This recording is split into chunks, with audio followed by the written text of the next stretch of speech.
the was Johnny Appleseed? Is he even real?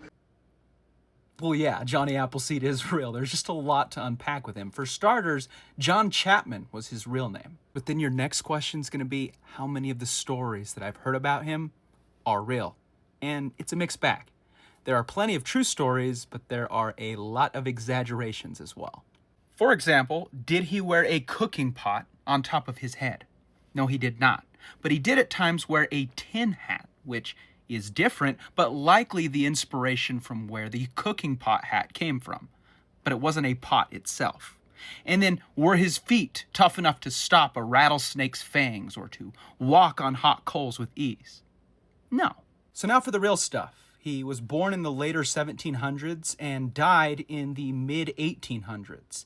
He lived to be 70 years old. Now keep in mind, the global average lifespan at that time was just 40 years, so that's already an accomplishment. Okay, so what did he actually do? Well, there are a few job titles he could go by: nurseryman, gardener, botanist, orchardist, or even missionary, honestly. The way it was phrased, though, for a lot of us growing up was that he was just randomly planting apple seeds everywhere he went, trying to spread the good fruit anywhere and everywhere.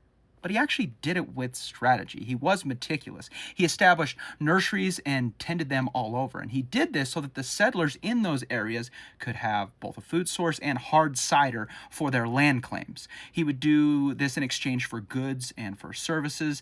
And usually he would retain some ownership in these nurseries so that he could pay to keep doing what he wanted to do.